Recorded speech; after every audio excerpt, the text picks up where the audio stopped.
Good morning, everyone. It's Sunday, February 23rd. Congressional candidate Jake Auchincloss is our guest this morning, so let's go on the record. He served on the Newton City Council and in the Marine Corps. Can he make the case to 4th District voters to send him to Washington? Senate debate. Round one, Kennedy, Markey, spar on the issues, but did anyone land a lasting blow? Democrats take a huge risk if we just substitute one arrogant billionaire for another. And welcome to the show, Mike Bloomberg. He makes his debut in the debates and the knives come out.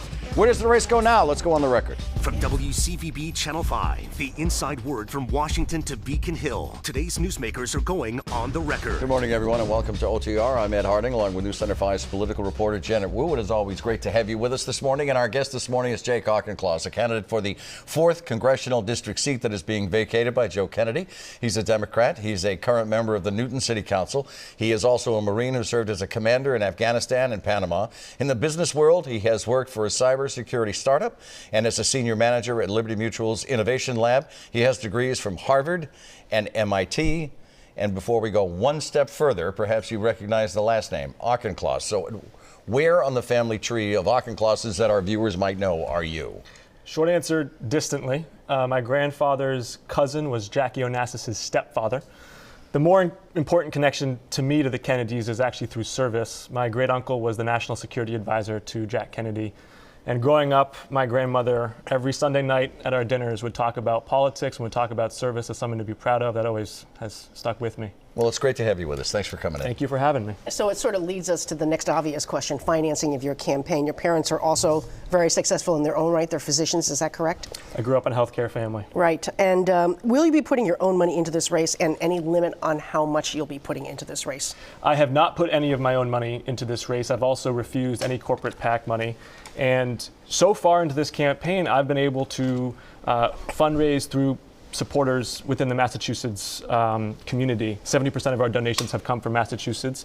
I'm going to withhold any judgment on my own contributions to my campaign. I think it's important to show broad support throughout the state and throughout the district. I'm sure you're aware that Lori Trahan, who won in the 3rd congressional race, dumped a lot of family money into her race in the final days because it was very, very tight. Might you go that route if things are very, very tight? My focus right now on the race is conversations with local elected leaders and local influencers up and down the Massachusetts 4th. And that is so that I can listen and I can learn about what's important to them.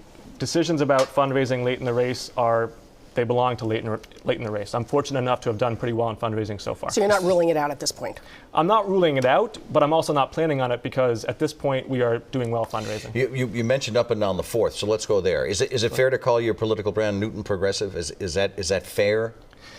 No, I don't think that's okay. My political brand. I think that there are a range of socioeconomic experiences up and down the Massachusetts 4th. I am from Newton. Newton is my home. Right. Newton is important to me, politically and personally. Right. But people in Taunton and Fall River and Attleboro. And I don't mean to cut you off, but that is the district right there. So it goes from Newton to Fall River, which is a very different demographic. It is, and what they want is showing up. I have shown up for my Marines when I was a Marine platoon commander. I have shown up for my constituents as a Newton City councilor, and I will show up for the residents of Taunton and Attleboro and Franklin and Fall River. But see, I don't mean to be insulting with the question, but how do you convince people in Fall River and Taunton, someone from Newton, that you understand the issues that they're going through? You know, I don't think you convince them. I think you show them. And that is done through hard work. That's done through one-on-one conversations, and that's done through listening more than talking. So climate change is one of your key issues. Explain what you will do to lead this fight, especially if there's a Republican Senate again and if there's a Republican president. Climate change is going to steal this planet from the next generation. That's something that is not just a political reality and an environmental reality. To me, it's an increasingly personal one. I'm expecting my first child in April. If we're talking about a Green New Deal, if we're talking about any kind of federal investment in infrastructure, and we're not talking about transportation, I think we're missing an opportunity. Transportation is 40% of the carbon emissions that drive climate change here in Massachusetts. We've put forward a comprehensive, bold, progressive plan to reinvent transportation in Massachusetts, expanding economic opportunity up and down the Massachusetts 4th, while also curbing climate change. But you acknowledge that if Donald Trump wins a second term and the Senate and or the House become Republican, that your chances of making change is limited.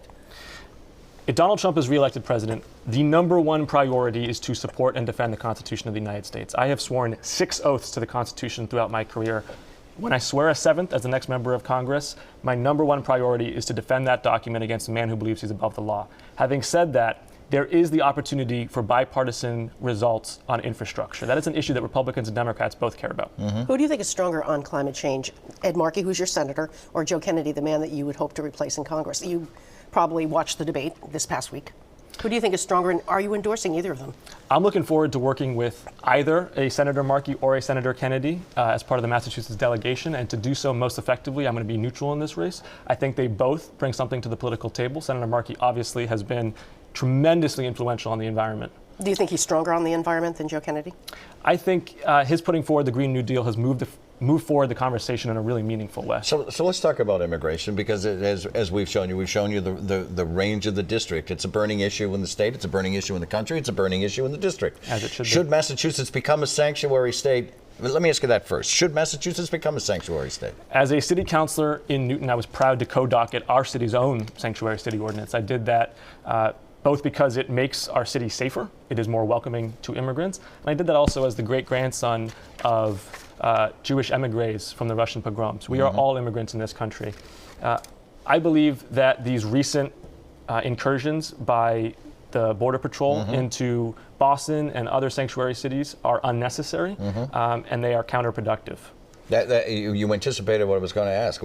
What should Congress do, if anything, about those border patrols that are going to be sent to Boston? Well, number one, Congress needs to step up oversight. President Trump was able to declare a fictitious border crisis and then divert emergency funding for a border wall that does not need to be built. Congress has the power of the purse, and it needs to use it. Congress also needs to step up oversight over CBP and Homeland Security to ensure that civil servants are not being weaponized towards political ends. And we also need to reconfigure ICE, which has lost its moral mandate in this country. Very quickly, Medicare for all, where do you stand on that? Do you think the public option that's being offered by the more moderates is the way to go right now, or do you think it should be one-stop shopping?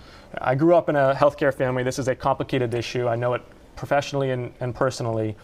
We need to guarantee healthcare as a human right. It's not a job perk. We need to ensure that women control their own reproductive decisions, and we need to be investing in basic medical research in this state. It drives our economy here, and it also cures disease.